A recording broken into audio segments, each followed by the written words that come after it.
Hello everyone, welcome back to my channel. इस video में हम लोग इंडियन पॉलिटी का स्टार्ट करने जा रहे हैं। कॉन्स्टिट्यूशनल डेवलपमेंट, जो भी रेगुलेशंस आए थे, एक्ट्स आए थे, वो सब देखेंगे।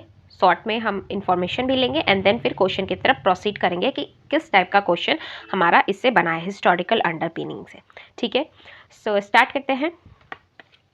सबसे पहले हम लोग थोड़ा सा इंट्रोडक्शन देख लेते हैं इस चैप्टर का क्या क्या है इसमें पढ़ना हम लोग को। Constitutional development of India. Constitutional development मतलब संविधान का जो डेवलपमेंट था वो कैसे स्टार्ट हुआ। सबसे पहले act passed by east India company, जिसको हम लोग देखो दो पार्ट में हम लोग पढ़ते हैं। एक होता है कंपनी रूल और एक होता है ब्रिटिश क्राउन रूल, जो 1773 से लेके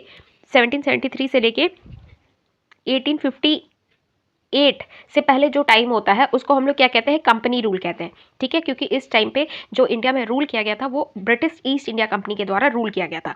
बट 1857 में रिवोल्ट होने के बाद जो गवर्नमेंट ऑफ इंडिया एक्ट 1858 आता है, उसके बाद जो पूरा कंट्रोल होता है इंडिया पे वो किसका होता है, वो ब्रिटिश क्राउन का होता है। इसलिए उस पीरियड को हम लोग क्या कहते हैं, ब्रिटिश क्राउन रूल कहते हैं, जो कि 1858 से लेके हमारे देश आज़ाद होने तक जो दिन था, ठीक है, वो रूल किया जाता है डायरेक्ट ब्रिटिश क्राउन के द्वारा। उसको हम लोग क्या कहते हैं, क्राउन रूल कहते हैं। ठीक है, तो याद रखना है 1858 से पहले का टाइम पीरियड को हम लोग कंपनी रूल कहते हैं, 1858 के बाद वाला टाइम पीरियड को हम लोग क्राउन रूल कहते हैं। ठीक है, आगे बढ़ते हैं।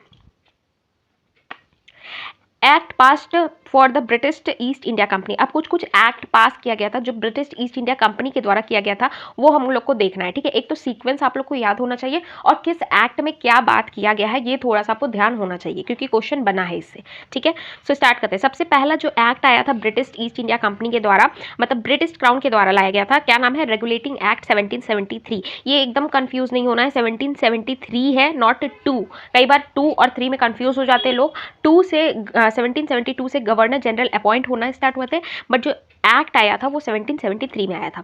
ठीक है, तो सबसे पहला जो एक्ट आया था उसको हम लोग रेगुलेटिंग एक्ट कहते हैं, जिसमें ब्रिटिश क्राउन ने पहली बार कंपनी को क्या किया था, रेगुलेट किया था थ्रू द रेगुलेटिंग एक्ट 1773। इसमें क्या क्या बात किया गया, इसमें बात किया गया सबसे पहले जो गवर्नर होते थे बंगाल के, जैसे 3 प्रेसिडेंसी होता था ईस्ट इंडिया कंपनी का, एक बंगाल होता था, मद्रास होता था और क्या होता बम्बई होता था। ये तीनों प्रेसिडेंसी को रूल करने के लिए वहाँ पे गवर्नर नियुक्त किए जाते थे। ठीक है, बट 1773 का जो रेगुलेटिंग एक्ट आया उसमें क्या किया, बंगाल को थोड़ा पावर ज़्यादा दे दिया और जो बंगाल में जो गवर्नर होते थे उनका नाम चेंज करके क्या कर दिया गया, गवर्नर जनरल ऑफ बंगाल कर दिया गया। ठीक है, ये गवर्नर ऑफ मद्रास, ये governor of Bombay, but Bengal का जो गवर्नर था उसको डेजिग्नेट कर दिया गया क्या, गवर्नर जनरल ऑफ बंगाल। ठीक है, तो ये याद रख लेना, एकदम लिखा हुआ नहीं है, हाँ लिखा हुआ है, गवर्नर जनरल ऑफ बंगाल जो है एंड सब्सटेंट the presidency of the Madras and Bombay. अब देखो गवर्नर जनरल ऑफ बंगाल बना दिया, मतलब गवर्नर ऑफ मद्रास और गवर्नर ऑफ बम्बई को क्या कर दिया गया, बंगाल का अधीन कर दिया गया, सबऑर्डिनेट कर दिया गया।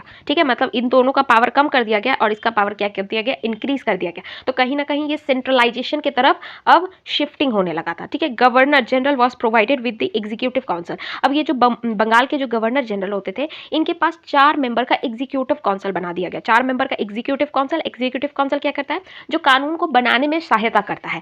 ठीक है, तो 4 मेंबर का एग्जीक्यूटिव काउंसिल किसके पास था, गवर्नर जनरल ऑफ बंगाल के पास था। वो क्या करता था, असिस्ट करता था मिनिस्टर एंड नॉन मिलिट्रियल डिसीजंस को। ठीक है, next, governor general could vote only in case of tie. जैसा कि आज के टाइम पे अगर हम देखें तो स्पीकर का जो पोजीशन होता है, स्पीकर क्या करता है, वोट कर सकता है, बट जब सिचुएशन क्या होता है, टाई हो जाता है उस दौरान। तो सेम उसी तरीके से जनरल के जो काउंसिल होते थे उनको सेम पावर होता था। ठीक है, नेक्स्ट आगे बढ़ते हैं।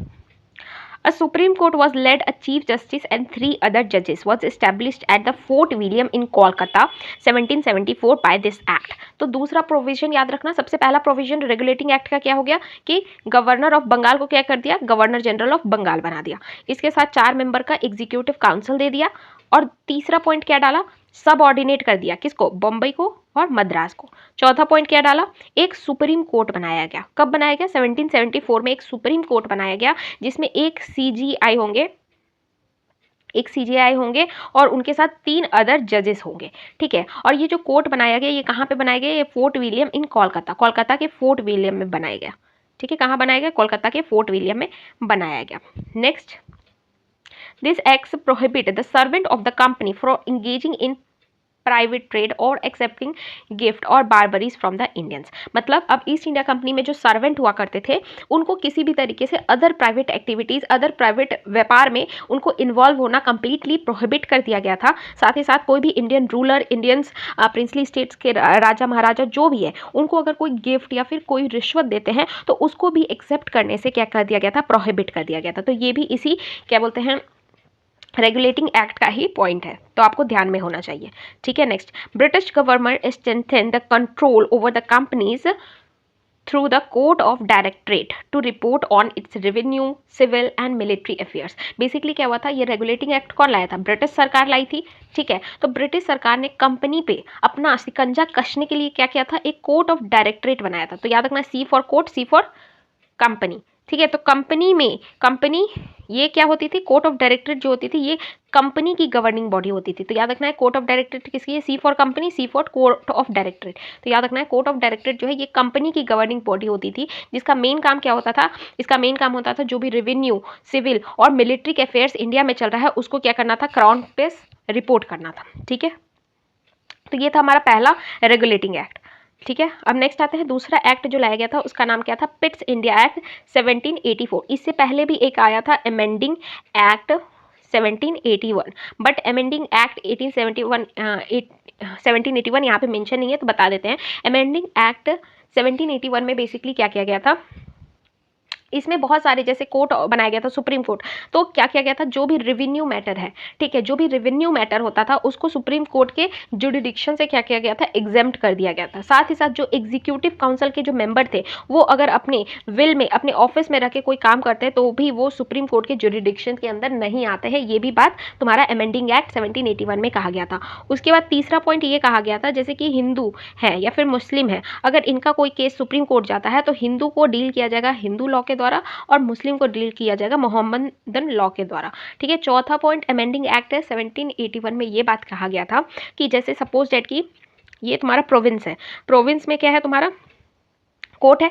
ठीक है, प्रोविंस में भी कोर्ट है। अब तुम कोई शिकायत लेके अपने प्रोविंस के पास गए, मतलब प्रोविंस के कोर्ट में गए, अब तुम्हारा वहाँ पे जो शिकायत था उससे तुम सेटिस्फाई नहीं हुए, तो फर्दर तुम क्या करते हो, तुम जाते हो हाई कोर्ट, कहाँ, सुप्रीम कोर्ट, कहाँ का, कोलकाता का। तो यहाँ पे ये बात कहा गया था कि जब भी अगर आपका प्रोविंस लेवल पे कोई केस सॉल्व नहीं होता है तो आप सुप्रीम कोर्ट नहीं जा सकते हो, आपको कहाँ जाना पड़ेगा, एग्जीक्यूटिव काउंसिल में जाना पड़ेगा। तो यहाँ पे क्या कर दिया गया, एग्जीक्यूटिव काउंसिल को क्या कर दिया गया, ज़्यादा पावर दिया गया। आज के टाइम पे अगर हम देखें तो हाई कोर्ट में अगर मेरा कोई केस नहीं सॉल्व होता है, हम सेटिस्फाई नहीं होते तो हम सुप्रीम कोर्ट के पास जा सकते हैं। बट इस दौरान क्या होता था, जो तुम्हारा प्रोविंस लेवल पे केसेस सॉल्व नहीं हुआ, तुम सेटिस्फाई नहीं हो, तो तुम हाई कोर्ट नहीं जा सकते हो, तुम एग्जीक्यूटिव काउंसिल में जा सकते हो और वहाँ पे अपना बात रख सकते हो। ठीक है, तो ये था अमेंडिंग एक्ट 1781। ठीक है, अमेंडिंग एक्ट 1781। आगे बात करते हैं पिट्स इंडिया एक्ट के बारे में, देख लेते हैं। देखो, पिट्स इंडिया एक्ट 1784 में आया था जो distinguish between the commercial and political function of the company. Pitt's India act पहला था जिसने क्या किया, कॉमर्शियल और पॉलिटिकल फंक्शन जो था कंपनी का उसको सेपरेट कर दिया, डिस्टिंग्विश कर दिया। जो कॉमर्शियल कंपनी था वो क्या कौन देखेगा, कंपनी देखेगा, जबकि पॉलिटिकल फंक्शन जो है ये कौन देखेगा, ये ब्रिटिश गवर्नमेंट देखेगी। तो ब्रिटिश गवर्नमेंट ने यहाँ पे बोर्ड ऑफ कंट्रोल का स्टैब्लिशमेंट किया। तो बोर्ड ऑफ कंट्रोल क्या था, ये पॉलिटिकल मैटर को देखने के लिए बनाया गया था, जबकि कोर्ट ऑफ डायरेक्टरेट क्या करेगा, जितने भी कॉमर्शियल मैटर है उसको कंट्रोल करने का काम करेगा कोर्ट ऑफ डायरेक्टरेट। ऊपर बताए थे कि कोर्ट ऑफ डायरेक्टरेट किसका है, court of directorate regulating body है किसका, कंपनी का, जबकि बोर्ड ऑफ कंट्रोल किसका है, तो B for board of control, B for British crown. याद रखना, B for board of control और बी फॉर ब्रिटिश क्राउन। तो बी जो था बोर्ड ऑफ कंट्रोल जो था ये ब्रिटिश का था और ब्रिटिश जो है ये इंडिया में पॉलिटिकल फंक्शन को देखेगा, जबकि कोर्ट ऑफ डायरेक्टरेट जो है ये कॉमर्शियल फंक्शन इंडिया में देखेगी। मतलब यहाँ पे क्या हो गया, डायरकी ले आया गया, डुअल गवर्नमेंट लाया गया। पॉलिटिकल फंक्शन कोई और देखेगा, कॉमर्शियल फंक्शन कोई और देखेगा। ये किस में लाया गया था, पिट्स इंडिया एक्ट में लाया गया था। Board of control was comprised by 6 people, इसमें 6 पीपल हुआ करते थे। नेक्स्ट आते हैं एक्ट ऑफ 1786। तो एक्ट ऑफ 1786 क्या कहता है, यहाँ पे जो गवर्नर जनरल जो थे उन यहाँ पे ना बेसिकली लॉर्ड वैरन हेस्टिंग, याद रखना है वैरन हेस्टिंग। वैरन हेस्टिंग जो थे ये पहले गवर्नर जनरल थे, जो कि तुम्हारा कब से कब तक थे, 1772 से लेके 1785 तक रहे थे। ठीक है, अब इनका जब इनको हटाया गया, ठीक है, तो नए गवर्नर जनरल आएंगे। तो नए गवर्नर जनरल जो थे ना वो लॉर्ड कॉर्नवालिस थे। ठीक है, कौन थे, लॉर्ड कॉर्नवालिस। तो लॉर्ड कॉर्नवालिस जो थे ये बोले कि हमको गवर्नर जनरल तो बनना है बट मेरा कुछ शर्त है। तो इनसे पूछा गया क्या शर्त है, तो उन्हीं का जो शर्त था उसको एज अ एक्ट ऑफ 1786 में देखा जाता है, जो कि क्या है, governor general could over rule his councils in matter of importance affecting the safety, peace और interest of the empire in India. Basically देखो बताए थे ना, एक गवर्नर जनरल रहेंगे, गवर्नर जनरल ऑफ बंगाल, और उसके नीचे 4 एग्जीक्यूटिव मेंबर रहेंगे। ठीक है, अब ऐसा नहीं है कि ये ऊपर है तो इसका दबदबा चलेगा, नहीं। अगर यहाँ पे ये पहला है, ये दूसरा है, ये तीसरा है और ये चौथा है, अगर 3 लोगों ने कह दिया कि इस बात पे डिसीजन नो है, तो मतलब डिसीजन नो है, चाहे ये हाँ कहे या ना कहे। ठीक है, तो यहाँ पे ओवर रूलिंग पावर, यहाँ पे क्या था, ओवर रूलिंग पावर नहीं था किसको, गवर्नर जनरल को। तो वही बात किया गया तुम्हारा क्या, एक्ट ऑफ 1786 में ये बात बोला गया कि गवर्नर जनरल जो है वो ओवर रूल कर सकते हैं एग्जीक्यूटिव डिसीजन को कुछ मैटर में, जैसे कि पीस एंड इंटरेस्ट हो या फिर सेफ्टी हो। इस रिगार्डिंग में जो गवर्नर जनरल है वो एग्जीक्यूटिव के पावर को ओवर रूल्ड कर सकते हैं। पहला पॉइंट ये बोला गया। दूसरा पॉइंट ये बोला गया कि गवर्नर जनरल जो होंगे was granted the power of commander in chief. तो गवर्नर जनरल को ये पावर दिया जाए कि गवर्नर जनरल जो है वो कमांडर इन चीफ हो। ठीक है, तो लॉर्ड कॉर्नवालिस जो है इनको बना दिया गया, और लॉर्ड कॉर्नवालिस पहले गवर्नर बने थे जो ये पावर इंजॉय किए थे। ठीक है, नेक्स्ट आते हैं, अब यहाँ से 3 चार्टर एक्ट आएगा, हम लोग को फटाक से वो देखना है। सबसे पहले आता है चार्टर एक्ट 1793। ठीक है, तो चार्टर एक्ट 1793 क्या कहता है, चार्टर एक्ट 1793 जो है ये सबसे पहला पॉइंट होता है कि जो कमर्शियल मोनोपोली है, अभी तक क्या हो रहा था, जो ब्रिटिश की जितनी भी कंपनी है वो ब्रिटिश में रहेगी, बट ब्रिटिश की जो ईस्ट इंडिया कंपनी है वो इंडिया में क्या करेगी, व्यापार करेगी। बाकी ब्रिटिश कंपनी इंडिया में आके व्यापार नहीं कर सकती, यानी ईस्ट इंडिया कंपनी का इंडिया में क्या था, मोनोपोली था कि वही व्यापार करेगी। ठीक है, तो ये जो चार्टर एक्ट 1793 आया था, इसके तहत क्या किया गया था, जो कमर्शियल मोनोपोली था, व्यापार करने का जो मोनोपोली था ईस्ट इंडिया कंपनी का, उसको 20 साल के लिए बढ़ा दिया गया। मतलब आने वाले 20 साल तक ईस्ट इंडिया कंपनी ही सिर्फ इंडिया में व्यापार कर सकती है। ठीक है, ये बात बोला गया सबसे पहला। दूसरा बात बोला गया चार्टर, अच्छा इसमें बहुत कम पॉइंट दिया गया। दूसरा बात इसी चार्टर में क्या कहा गया कि जो भी बोर्ड ऑफ कंट्रोल बनाया गया है, हम लोग पिछले वाले में पिट्स इंडिया एक्ट में पढ़े कि जो बोर्ड ऑफ कंट्रोल बनाया गया ना, इसमें जो भी सर्वेंट होंगे, बात किए थे 6 सर्वेंट होंगे, इन 6 सर्वेंट का जो पैसा होगा वो इंडिया के ही रिसोर्सेज से जाएगा, मतलब इंडियन करेंसी, मतलब इंडिया का ही पैसा जाएगा। ठीक है, तो यहाँ पे क्या हो रहा है, ड्रेन ऑफ वेल्थ हो रहा है, हमारा पैसा ही जा रहा है। ठीक है, होम चार्जेस लाइक कॉन्सेप्ट आता है यहाँ पे। ठीक है, नेक्स्ट आते हैं, नेक्स्ट पॉइंट ये बोला गया, ये जो था ना कि ओवर रूलिंग वाला पावर था कि कुछ केसेस में जो गवर्नर जनरल है वो ओवर रूल्ड कर सकते हैं एग्जीक्यूटिव पावर को, तो ये बात हर गवर्नर जनरल के लिए लागू कर दिया गया। बट जो कमांडर इन चीफ वाला पोर्शन था कि कमांडर इन चीफ जो है वो तुम्हारा गवर्नर जनरल बनेंगे, इसको तुम्हारा एग्जेम्प्ट कर दिया गया, इसको हटा दिया गया। ठीक है, तो ये बात था यहाँ पे चार्टर एक्ट 1793 का। ठीक है, नेक्स्ट चार्टर आते हैं, नेक्स्ट आता है 20 साल तक एक्सटेंड कर दिया था, अब नेक्स्ट चार्टर जो है ये 20 साल बाद आएगा। तो 1793 से 20 साल क्या होता है, 1813।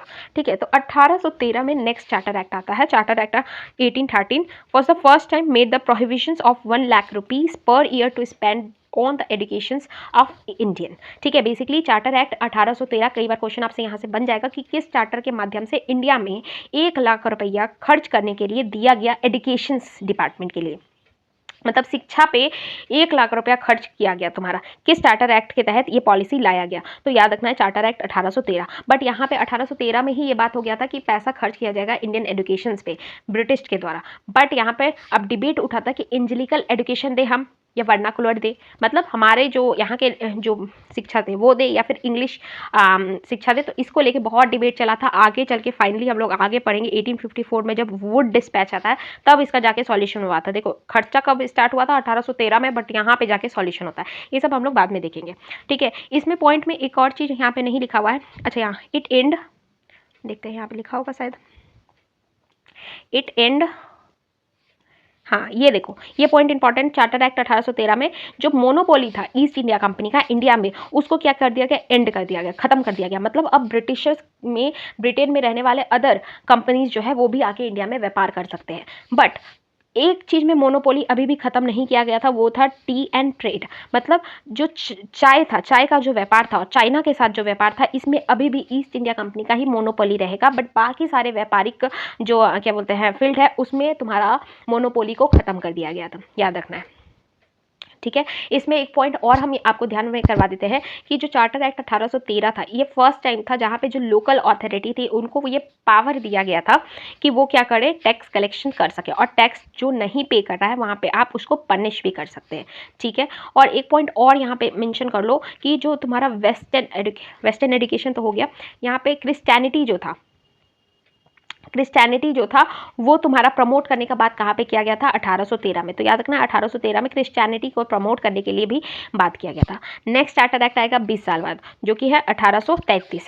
Charter act 1833। चार्टर एक्ट 1833 में जो गवर्नर जनरल ऑफ बंगाल हुआ करते थे उनको डेजिग्नेशन दे दिया गया गवर्नर जनरल ऑफ इंडिया का, मतलब और पावर जो है गवर्नर जनरल बंगाल का बढ़ा दिया गया और गवर्नर जनरल ऑफ इंडिया नियुक्त किया गया। सबसे पहले जो गवर्नर जनरल ऑफ इंडिया बने थे वो तो कौन थे, तुम्हारा विलियम बेंट्रिक्स थे। कौन थे, विलियम बेंट्रिक्स थे। ये आई थिंक 1828 से लेकर 1835 तक रहे थे, ठीक है। तो याद रखना है विलियम बेंट्रिक्स जो है ये पहले गवर्नर जनरल ऑफ इंडिया बने थे, ठीक है।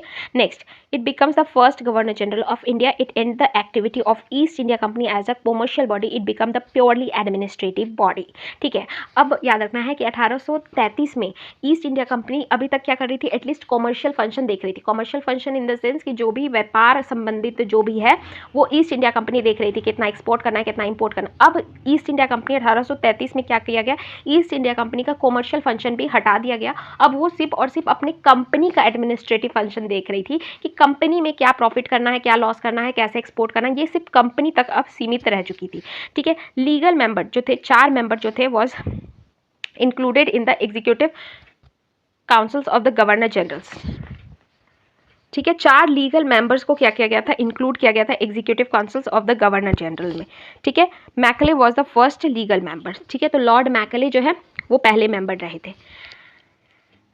याद रखना है कि यहीं पे चार्टर एक्ट यहीं पे ऐसे 1843 में हुआ था, बट यहीं पे बात किया गया था कि एबोलिश किया जाएगा स्लेवरी को, ठीक है। एक पॉइंट और यहाँ पे ध्यान में रख लेना आप लोग कि चार्टर एक्ट 1833 में ये कोशिश किया गया था जो सिविल सर्विसेज का कंपटीशन है उसको क्या किया जाए, ओपन किया जाए, पर ईस्ट इंडिया कंपनी का इतना विवाद होने की वजह से इसको ओपन नहीं किया गया, बट इसको ओपन कर दिया गया था नेक्स्ट चार्टर में। देख लेते हैं, एक सेकेंड। तो चार्टर एक्ट 1853 क्या बात करता है, it separate for the first time legislative and executive function of the governor general in councils. अभी तक क्या हो रहा था कि गवर्नर जनरल ऑफ इंडिया है और उनके नीचे तुम्हारा 4 मेंबर का एग्जीक्यूटिव काउंसिल था, जो कि आगे फिर बढ़ा दिया गया था, 4 न्यू लीगल मेंबर को ऐड किया गया था। अब यही एग्जीक्यूटिव काउंसिल क्या कर रहे थे, कानून बना रहे थे, लागू कर रहे थे, बट चार्टर एक्ट 1853 में फर्स्ट टाइम जो लेजिस्लेटिव फंक्शन था और जो एग्जीक्यूटिव फंक्शन था उसको क्या किया गया, सेपरेट कर दिया गया, ठीक है। इस्टेब्लिश किया गया Indian central legislative councils for law making के लिए लेजिस्लेटिव काउंसिल्स को बनाया गया, ठीक है। इसमें टोटल 6 मेंबर रहते हैं। It introduced open competitions for the systems and selections and the recruitment of the civil servant. तो सिविल सर्वेंट के लिए इंडिया में भी, अब इंडिया के भी लोग क्या कर सकते थे, सिविल सर्वेंट में पार्ट ले सकते थे। इसके लिए सिविल सर्वेंट वाला जो कंपटीशन था उसको ओपन कर दिया गया इंडियंस के लिए भी, ठीक है। इसमें जो 6 मेंबर होंगे वो कौन कौन से होंगे, तो 6 मेंबर हमको रुको बता दें। 6 मेंबर हो जाएंगे तुम्हारे, एक हो जाएंगे बम्बई के एक चुन के आएंगे, एक बंगाल के, एक मद्रास के, एक आगरा के और एक उसके आगरा के, और 2 हम चेक करके बताएंगे, ठीक है। तो ये 6 मेंबर यहाँ से चुन के आएंगे, ठीक है। तो फिलहाल हमारा जो जहाँ तक का टॉपिक था वो हम लोग ने खत्म कर लिया, मतलब ये जो प्रॉपर पोर्शन है ये क्या है, कंपनी रूल है, ठीक है। इसके बाद अब 1857 रिवोल्ट हो जाता है और इसके बाद 1858 आता है, जिसके बाद तुम्हारा ब्रिटिश क्राउन रूल होता है, वो हम लोग आगे देखेंगे। फिलहाल हम लोग इससे क्वेश्चन करते हैं पहले, ठीक है। आई होप आप लोग को अच्छे से समझ में आया होगा। अगर अच्छे से समझ में आया है तो लाइक करें, शेयर करें, सब्सक्राइब करें, ठीक है। आगे बढ़ते हैं, चलिए आइए क्वेश्चन करते हैं। So, which of the following act the prohibitions was made for the establishment of Supreme Court at Kolkata? So, Kolkata में किस एक्ट के माध्यम से सुप्रीम कोर्ट को बनाया गया था, बताया 1774 में सुप्रीम कोर्ट को बनाया गया है, ठीक है, जिसमें एक चीफ जस्टिस होंगे और 3 अदर जजेस होंगे। किस द्वारा बनाया गया, रेगुलेटिंग एक्ट 1773 के द्वारा बनाया गया, ठीक है।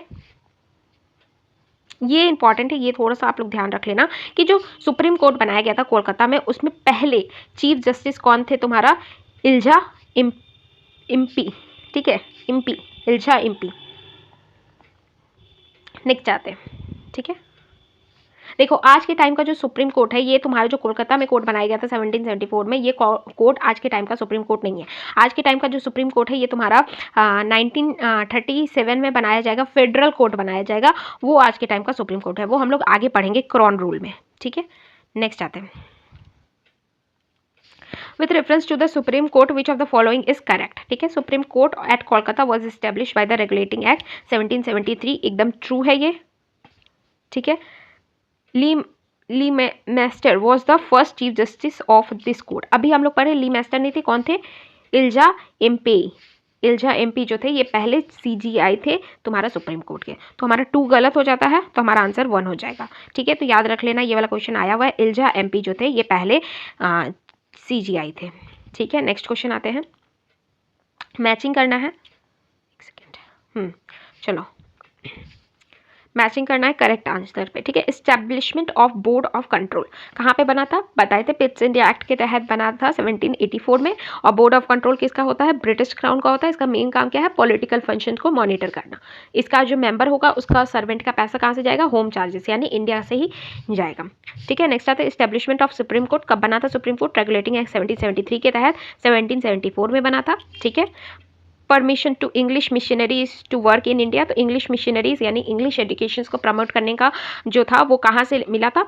तो वो तुम्हारा चार्टर एक्ट 1813 से मिला था, ठीक है। Appointment of law member in the governor general council, तो लॉ मेंबर कौन बने थे? लॉर्ड मैकले बने थे। तो लॉर्ड मैकले जो है गवर्नर जनरल में एज अ लॉ मेंबर बने थे, किस एक्ट के तहत? तो चार्टर एक्ट 1833 के तहत, ठीक है। तो आंसर क्या हो जाएगा? डी का हम लोग का 4 हो जाएगा, तो डी का हमारा 4 हो गया। सी का हमारा क्या हो गया? सी ही हो गया, सी का हमारा सी ही हो गया, एंड ये हमारा एक्सचेंज, तो हमारा बी आंसर हो जाएगा, ठीक है। आगे बढ़ते हैं, next question, which of the following let the introduction of English education of India? Charter act 1813 के तहत इंग्लिश एजुकेशन लाया गया था, एकदम true. General committee of public instruction 1823 में बनाया गया था, तो एकदम ट्रू है ये बात, ठीक है।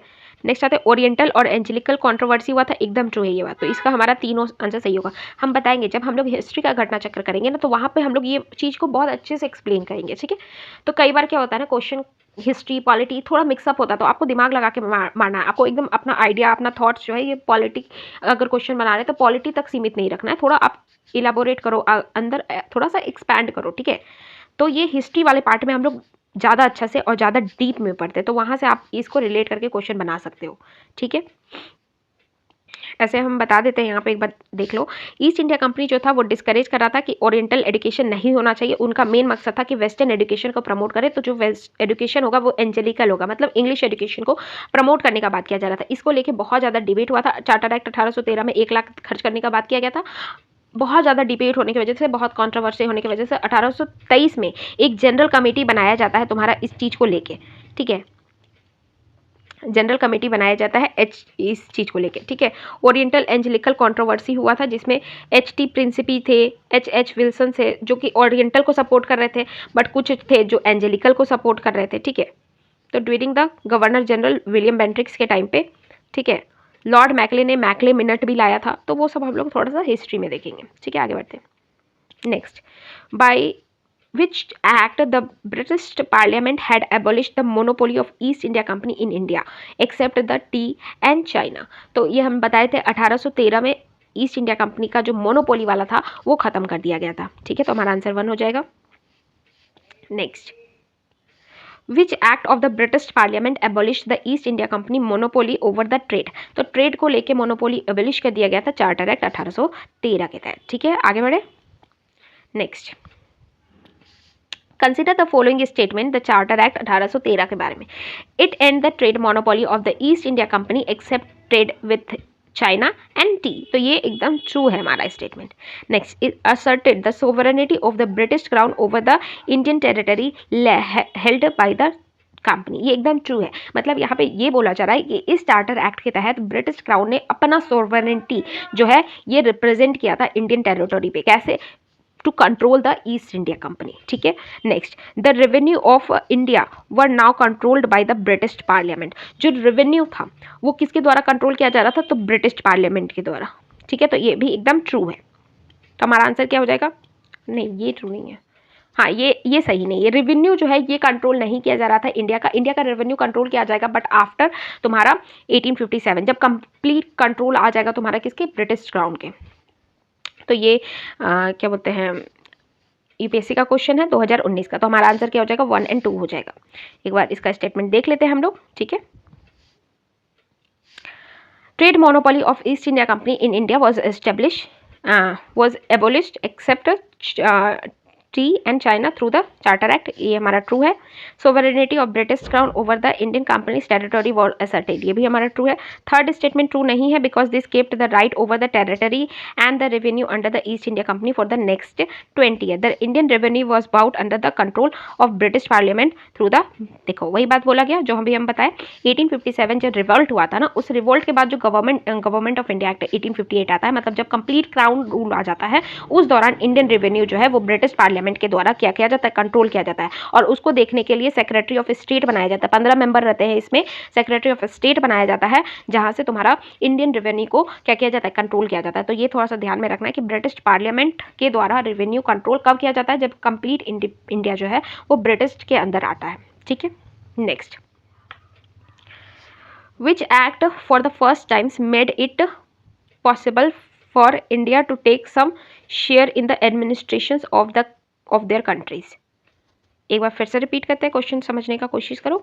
The act for the first time made it possible for Indians to take some shares in the administration of the country, ठीक है। तो किस एक्ट के माध्यम से पहली बार ये कोशिश किया गया था कि इंडिया को भी क्या किया जाए, कुछ शेयर मिले एडमिनिस्ट्रेशन ऑफ द कंट्री में, ठीक है। तो ये है तुम्हारा चार्टर एक्ट 1833 के तहत लाया गया था, जिसमें कोशिश किया गया था कॉम्पिटिशन्स ओपन करने का, ठीक है, बट हुआ नहीं था, ठीक है। नेक्स्ट आगे बढ़ते हैं। अब act passed under the British crown, तो ये वाला भी हम लोग कंप्लीट करते हैं, तो देख लेते हैं। The British crown decided to assume sovereignty over the India for the East India Company by the government of India act 1858, ठीक है। तो ब्रिटिश क्राउन के अंदर पूरा कंप्लीट इंडिया आ जाता है तुम्हारा कब, किस चार्टर के, किस एक्ट के तहत, तो 1858 के तहत, ठीक है। द नेम ऑफ द, जो गवर्नर जनरल ऑफ इंडिया हुआ करते थे उसका अब नाम चेंज करके क्या कर दिया गया है, वॉइस रॉय ऑफ इंडिया कर दिया गया था। पहले वॉइस रॉय कौन बने थे, लॉर्ड कैनिंग पहले वॉइस रॉय बने थे। आपको ध्यान रखना है कि जो वॉइस रॉय होता है ये क्या करता है, ये ब्रिटिश पार्लियामेंट, ये डायरेक्ट ब्रिटिश क्राउन को क्या करता है, रिपोर्ट करता है। जबकि जो सेक्रेटरी ऑफ स्टेट होते थे ये क्या होते थे, ब्रिटिश पार्लियामेंट में बैठते थे, ठीक है। और इनका 15 मेंबर का एग्जीक्यूटिव काउंसिल जो होता था वो इंडिया में होता था। ये executive council secretary of state को रिपोर्ट करता था, ये पार्लियामेंट को रिपोर्ट करेगा एंड पार्लियामेंट फिर क्राउन को रिपोर्ट करते थे। तो कुछ इस तरीके से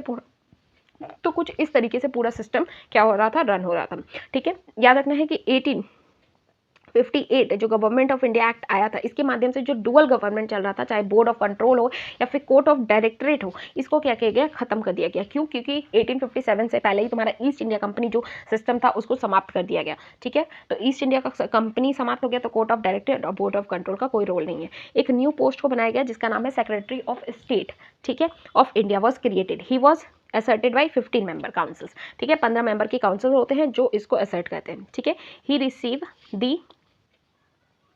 He received the power so long as enjoyed by the court of directorate and board of control. The council of India was to be advisory in natures, ठीक है। जो काउंसिल होते थे वो सिर्फ और सिर्फ क्या होते थे, एडवाइजरी इन नेचर्स होते थे। In most case initiated, final decisions remain with the secretary of state, ठीक है। नेक्स्ट आते हैं, अब यहाँ से 3 काउंसिल एक्ट आएगा। इंडियन काउंसिल एक्ट 1861, बेसिकली क्या हुआ था, 1857 का रिवोल्ट के बाद ब्रिटिश को भी लगने लगा था कि कहीं ना कहीं इंडियंस को अपने एडमिनिस्ट्रेशन में इनकॉर्पोरेट करना चाहिए, नहीं तो इतना बड़ा रिवोल्ट फिर से कहीं ना कहीं संभावित है, हो सकता है। इसलिए क्या किया गया था, इंडियन काउंसिल एक्ट लाया गया था कि इंडियन को काउंसिल्स में एंट्री कराया जाए, इसलिए इंडियन काउंसिल एक्ट आता है। इंडियन काउंसिल एक्ट 1861 आता है, इंडियन काउंसिल एक्ट 1892 आता है और इंडियन काउंसिल एक्ट 1909 आता है। तीनों को देखेंगे हम लोग, ठीक है। It initiate, Indian council act 1868 में क्या किया गया था, पहली बार क्या किया गया था, इंडियंस को रिप्रेजेंटेशन मिला था किसमें, लॉ मेकिंग प्रोसेस में।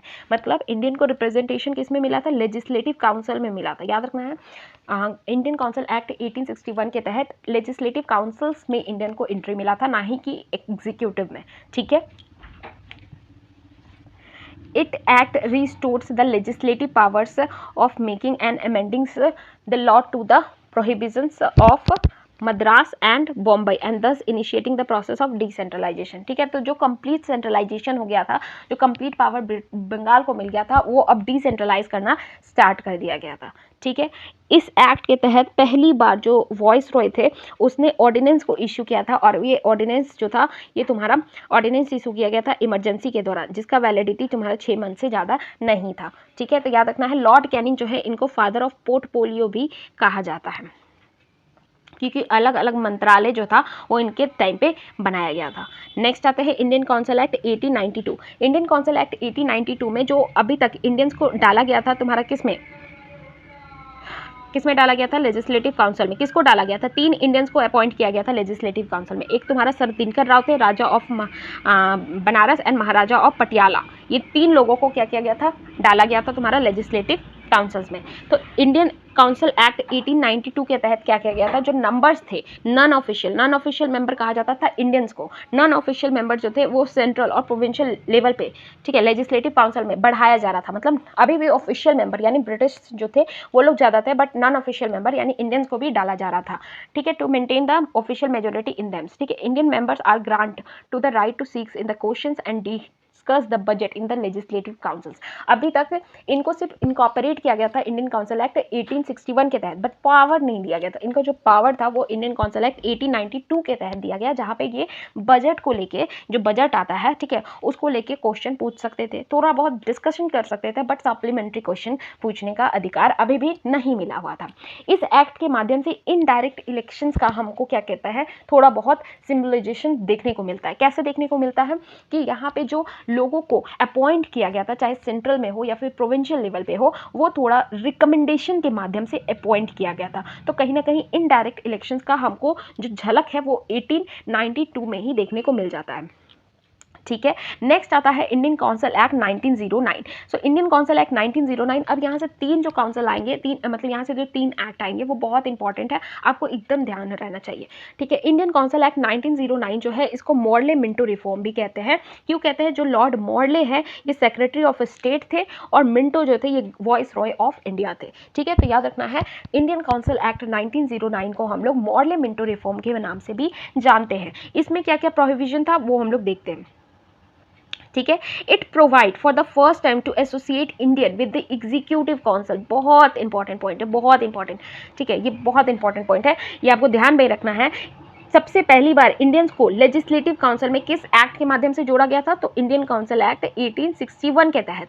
बट अगर आपसे यह सवाल पूछे कि इंडियंस को पहली बार एग्जीक्यूटिव काउंसिल्स में किस एक्ट के माध्यम से जोड़ा गया था, तो वो था इंडियन काउंसिल एक्ट 1909।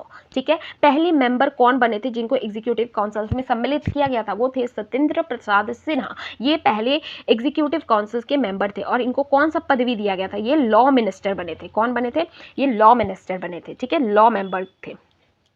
तो सवाल आपसे ये पूछा जा सकता है कि एग्जीक्यूटिव काउंसिल्स में इंडियंस को कब इनकॉर्पोरेट करना स्टार्ट किया गया, किस एक्ट के माध्यम से? तो इंडियन काउंसिल एक्ट 1909 के तहत। इसको हम लोग मॉर्ले मिंटो रिफॉर्म भी कहते हैं। पहले मेंबर कौन बने थे एग्जीक्यूटिव काउंसिल के? सत्येंद्र प्रसाद सिन्हा। कौन से पोर्टफोलियो को इन्होंने संभाला था? तो लॉ मेंबर थे ये। ठीक है, लॉ मिनिस्ट्री थी। नेक्स्ट आगे बढ़ते हैं। The functions and the size of legislature both at the center and the provincials was enlarged। ठीक है, मतलब जो लेजिस्लेचर था, लेजिस्लेटिव काउंसिल था, चाहे सेंटर हो या प्रोविजंस हो, दोनों ही केस में जो लेजिस्लेटिव काउंसिल था उसमें नंबर ऑफ सीट्स को क्या किया गया था? इंक्रीज किया गया था। 16 था पहले, अब 16 से 60 कर दिया गया था। ठीक है, इंक्रीज कर दिया गया था। अभी भी यहाँ पे देखेंगे तो जो सेंट्रल लेवल पे जो लेजिस्लेटिव काउंसिल हुआ करते थे वहाँ पे अभी भी ब्रिटिश ज़्यादा थे, इंडियंस कम थे। बट प्रोविंशियल लेवल पे जो लेजिस्लेटिव काउंसिल हुआ करते थे अब उसमें इंडियन ज़्यादा हो चुके थे और ब्रिटिशर्स कम हो चुके थे। ठीक है, याद रखना ये पॉइंट्स। आगे बढ़ते हैं। नेक्स्ट, अब देखो इंडियन काउंसिल एक्ट 1909 के तहत जो अभी तक सिर्फ बजट पे वो क्या कर सकते थे? डिस्कस कर सकते थे एंड क्या कर सकते थे? क्वेश्चन कर सकते थे। अब उनको ये पावर दिया गया था कि वो सप्लीमेंट्री क्वेश्चंस कर सकते थे। ठीक है, नेक्स्ट आते हैं। याद रखना लॉर्ड मॉर्ले मिंटो रिफॉर्म को हम लोग क्या कहते हैं?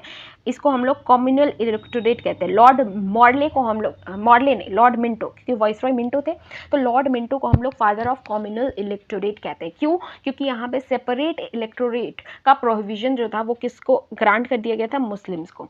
किसको ग्रांट कर दिया गया था? मुस्लिम्स को। ये सेपरेट इलेक्टोरेट क्या होता है या फिर कॉम्युनल इलेक्टोरेट क्या होता है? देखो यहाँ पे एक कॉन्सेप्ट हम बताते हैं, जैसे कि अगर ये एक क्षेत्र है, ठीक है, यहाँ पे बहुत सारे लोग हैं, वो अपना एक प्रतिनिधित्व चुनेंगे, ठीक है, अपने एक रिप्रेजेंटेटिव्स को इलेक्ट करेंगे, ठीक है। तो यहाँ पे सपोज दैट कि 20% हिंदू पॉपुलेशन एंड 80% क्या है? मुस्लिम पॉपुलेशन से। तो मुस्लिम पॉपुलेशन ज़्यादा हो जाने की वजह से इनको अगर सेपरेट इलेक्टोरेट दे दिया गया है, तो मतलब क्या है, यहाँ पे जो वोटिंग होगा वो सिर्फ और सिर्फ ये 80% मुस्लिम्स कर सकते हैं, इनको वोट करने तक का अधिकार नहीं है। और यहाँ पे जो रिप्रेजेंटेटिव चुनाएगा वो भी मुस्लिम ही चुनाएगा। इसको कहते हैं सेपरेट इलेक्टोरेट, ठीक है। तो ये सेपरेट इलेक्टोरेट का जो प्रावधान था ये सबसे पहले मुस्लिम को दिया गया था। किसके द्वारा? तो ये इंडियन काउंसिल एक्ट 1909 के तहत ग्रांट किया गया था, ठीक है। इसलिए फादर ऑफ कॉम्युनल इलेक्टोरेट हम लोग लॉर्ड मिंटो को कहते हैं। नेक्स्ट आता है गवर्नमेंट ऑफ इंडिया एक्ट 1919, ठीक है। देखो थोड़ा यहाँ पे कॉन्सेप्ट ज़्यादा है, एक बार आप रिवाइज कर लोगे ना, एक बार देखो इस वीडियो के माध्यम से आपका रिवीजन भी हो रहा है, साथ ही साथ आप क्वेश्चन भी घटना चक्र का बना के निकलते जा रहे हो, ठीक है। अगर आपको ये मेथड नहीं सही लगता है, आपको सिर्फ और सिर्फ क्वेश्चन को रिलाई करना है, तो आप कमेंट में बताओ, हम डायरेक्ट क्वेश्चन को लाएंगे, ठीक है। हम इतना फैक्ट्स नहीं एक्सप्लेन करेंगे, ठीक है। बट इससे क्या होगा ना, इस वीडियो के बाद आपका क्या होगा, रिविजन हो जाएगा, प्रॉपर रिविजन हो जाएगा, कॉन्सेप्ट प्लस क्वेश्चन। तो आई थिंक ये ज़्यादा बेहतर है। बट आप का जैसा सजेशन होगा नेक्स्ट वीडियो वैसा ही अपलोड होगा, तो आप लोग प्लीज़ कमेंट करो, एटलीस्ट हमको पता चले, ठीक है। आगे बढ़ते हैं। So government of India act 1919 में देखेंगे इसमें क्या क्या बात कहा गया है। तो याद रखना है गवर्नमेंट ऑफ इंडिया एक्ट 1990 को क्या कहते हैं? मोंटेस्क्यू चैम्सफोर्ड रिफॉर्म कहते हैं। क्यों? देखो जो आगे वाला होता है ये सेक्रेटरी ऑफ स्टेट होता है, जो पीछे वाला होता है ये हमारा कौन होता है? ये हमारा क्या होता है? वॉइस रॉय होता है, ठीक है। तो याद रखना है गवर्नमेंट ऑफ इंडिया एक्ट 1919 को क्या कहते हैं? मोंटेस्क्यू चैम्सफोर्ड रिफॉर्म कहते हैं। एंड चैम्सफोर्ड जो थे ये इस टाइम के क्या थे? गवर्नर जनरल थे। This act was the first time to adopt the direct election system. तो याद रखना है डायरेक्ट इलेक्शन सिस्टम, अभी यहाँ पे इलेक्शन आ चुका है, सबसे पहला जो इलेक्शन कॉन्सेप्ट है वो 1919 में आया। बट यहाँ पे जो इलेक्शन होगा वो सिर्फ और सिर्फ वो मेंबर कर सकते हैं जो पढ़े लिखे हैं, जो अमीर हैं, ठीक है, जिनके पास पैसा है, वैसे व्यक्ति क्या कर सकते थे? वोटिंग कर सकते थे। प्रिंसिपल ऑफ कॉम्युनल रिप्रेजेंटेशन जो था उसको क्या किया गया था? एक्सपैंड कर दिया गया था। जो सिर्फ और सिर्फ अभी तक मुस्लिम के लिए था, अब उसको बढ़ा के Sikh, Indian, Christian, Indian Europeans और एंग्लो इंडियंस के लिए ला दिया गया था, ठीक है। तो याद रखना है जो कॉम्युनल इलेक्टोरेट था वो सिख, इंडियन क्रिश्चियंस, यूरोपियंस और एंग्लो इंडियंस के लिए क्या किया गया था? ला दिया गया था।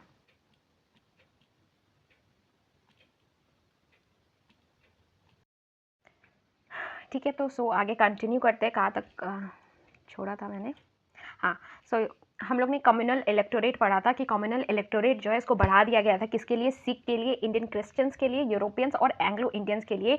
जो कम्युनल इलेक्टोरेट वाला मतलब जो कम्युनल रिप्रेजेंटेशन था वो गवर्नमेंट ऑफ इंडिया एक्ट 1919 में इंक्रीज कर दिया गया था, ठीक है। बाई कैमरलिज्म जो है वो इंट्रोड्यूस किया गया था एट द सेंट्रल लेवल। तो याद रखना इंपॉर्टेंट पॉइंट है, प्रोविंशियल डाल के आपको फंसा सकता है।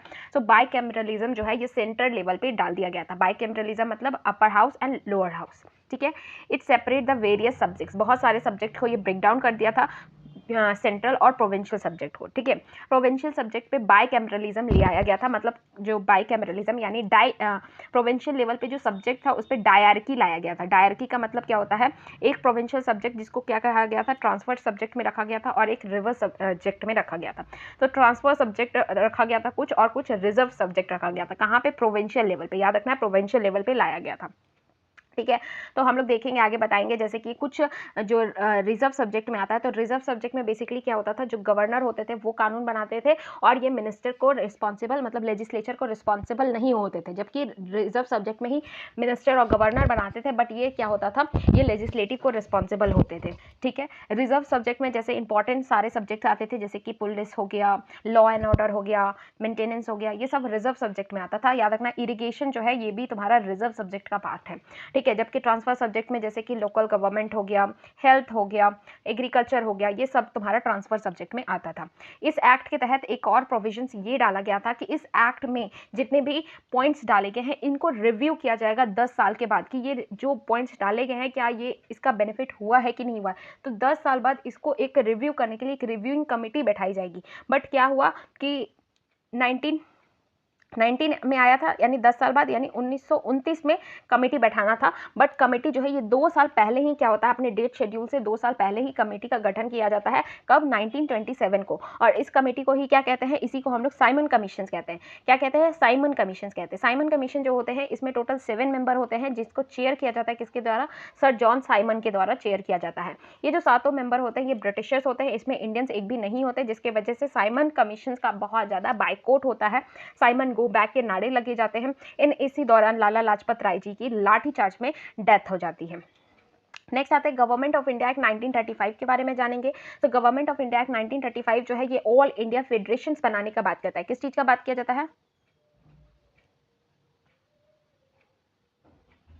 एक सेकेंड, ठीक है। So government of India act 1935 में ऑल इंडिया फेडरेशन बनाने का बात किया जाता है। तो याद रखना, ऑल इंडिया फेडरेशन किस में बात किया गया है? गवर्नमेंट ऑफ इंडिया एक्ट 1935 में बात किया गया है। बट ये कभी भी फेडरेशन जो है ये बनता नहीं है। क्यों नहीं बनता है? ये फेडरेशन कभी भी बन के नहीं उभरता है, क्योंकि इसमें प्रिंसली स्टेट और तुम्हारा जो सेंट्रल प्रोविंसेस थे उन दोनों को ज्वाइन करना था। बट प्रोविंसेस तो ज्वाइन कर लेते हैं ऑल इंडिया फेडरेशन को, बट प्रिंसली स्टेट कभी भी ऑल इंडिया फेडरेशन को ज्वाइन नहीं करते हैं, जिसकी वजह से गवर्नमेंट ऑफ इंडिया एक्ट का जो पहला प्रोविजन था establishment of all India federation, ये कभी भी बनता नहीं है। साथ ही साथ जो डायरकी लाया गया था तुम्हारा प्रोविंशियल सब्जेक्ट पे, उसको गवर्नमेंट ऑफ इंडिया एक्ट 1935 के तहत एबॉलिश कर दिया जाता है। सेंटर पे डायरकी लाने का कोशिश किया जाता है, बट वो वैल्यूबल नहीं होता है, जिसकी वजह से सेंटर पे भी डायरकी हटा दिया जाता है। साथ ही साथ यहाँ पे बहुत इंपॉर्टेंट पॉइंट यहाँ पे डाल लो कि यहाँ पे सब्जेक्ट का क्या होता है, ब्रेकडाउन होता है। यहाँ पे पावर को क्या किया जाता है? बांट दिया जाता है। 3 सब्जेक्ट बनाया जाता है। एक होता है तुम्हारा क्या होता है? State list. एक होता है, सॉरी वहाँ पे प्रोविंशियल लिस्ट था। एक तुम्हारा क्या हो जाता है? तुम्हारा सेंट्रल लिस्ट हो जाता है।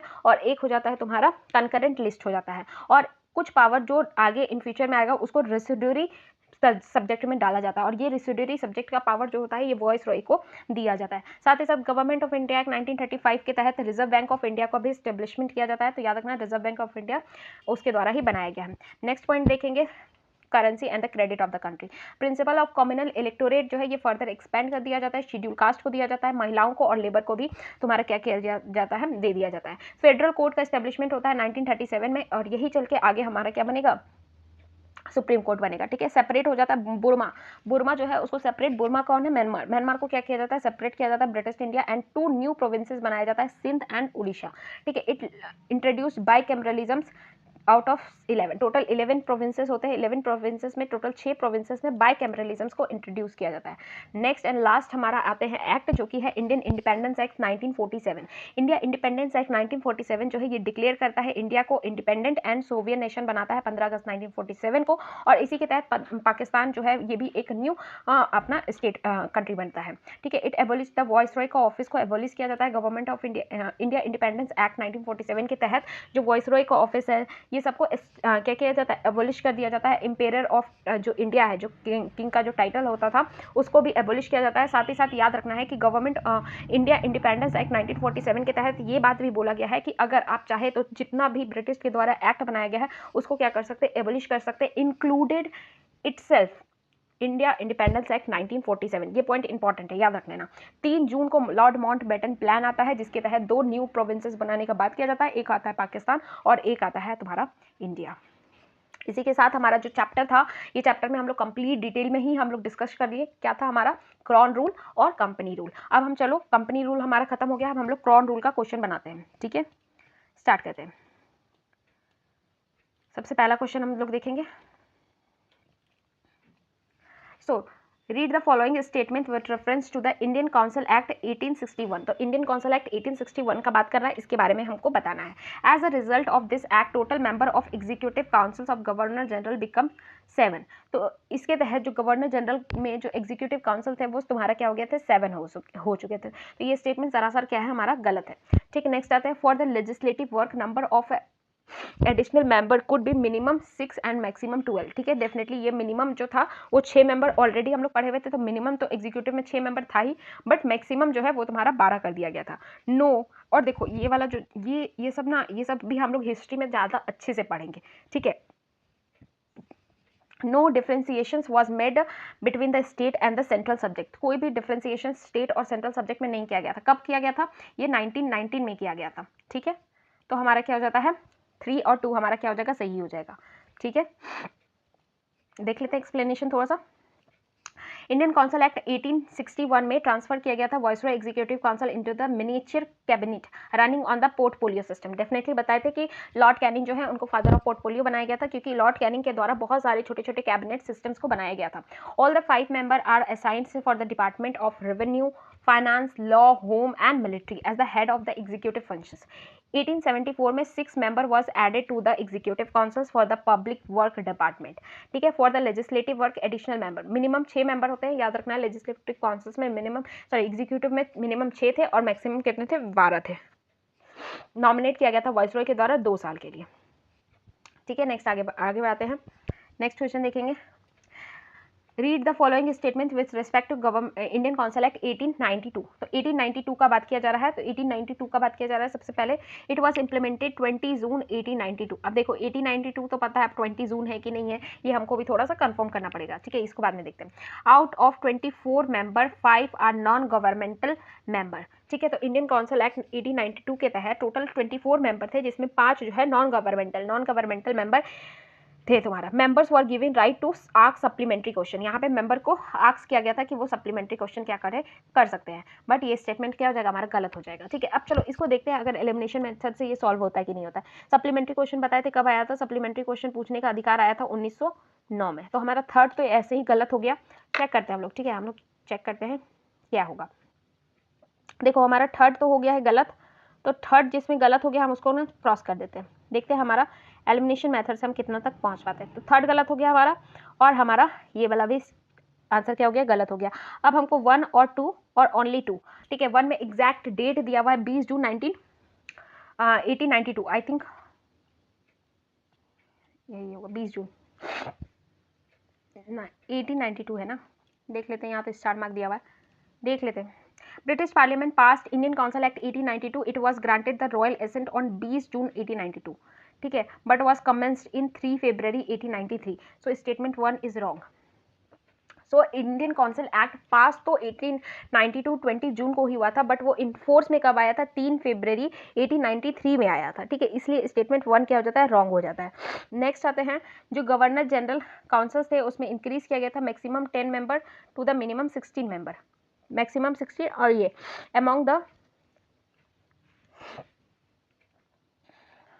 among this additional member at least half of to be non-official as per rule this act addition 6 of the official member and 10 of the non-official member both Indian and Europeans are included। ठीक है, तो statement 2 भी wrong है और statement 3 तो हमारा ऐसे ही wrong है।